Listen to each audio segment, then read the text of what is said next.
Hey everyone, welcome back. I'm Justin Ankney with Mayhugh Commercial Advisors, and thanks again for tuning in. Since this is our first podcast series, our goal is simple: deliver clear market insight without the fluff, especially for owners, investors, and tenants across Southwest Florida.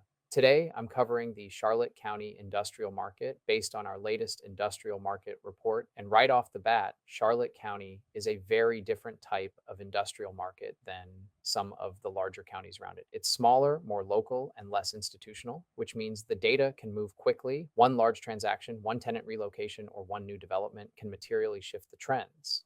And the biggest defining feature of Charlotte County Industrial is limited supply. There's not an endless pipeline of new warehouses being delivered. And there's also less large scale modern distribution inventory compared to bigger markets.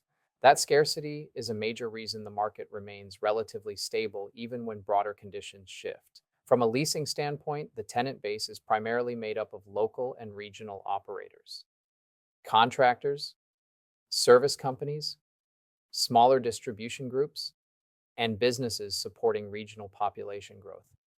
As Punta Gorda and Port Charlotte keep expanding, we continue to see industrial demand tied directly to real economic activity: construction, maintenance, logistics, and everyday business services. What's important here is that in Charlotte County, tenants often need a very specific type of space, and there aren't a lot of alternatives. Because of that, functional buildings tend to stay occupied, and vacancy generally remains tight. Now let's talk pricing. Industrial rents have stayed firm, and in many cases, they've continued to rise.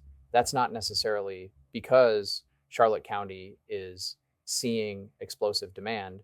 It's also because replacement costs are still high, industrial land is limited, and there simply isn't enough new product coming online to create downward pressure. For tenants, the message is straightforward. In a supply constrained market, waiting typically doesn't create better options. Quality small bay space, especially buildings with good access and clean layouts, tends to lease quickly. For owners, that same reality is a positive. In Charlotte County, scarcity supports value. Well-positioned industrial assets are difficult to replicate, and that makes them attractive over the long term. On the investment side, Charlotte County continues to be driven primarily by private capital and local or regional buyers. You don't see the same level of institutional activity as larger markets, but you do see consistent buyer interest, and especially for stabilized properties with reliable cash flow. All right, Zipwine, in this market, building functionality matters. Investors and users alike are paying close attention to layouts, clear heights, access, loading, and overall usability. In a smaller market, functional obsolescence can limit demand, but a well-designed, well-maintained building holds its value. Development remains an important part of the outlook as well. Charlotte County simply doesn't have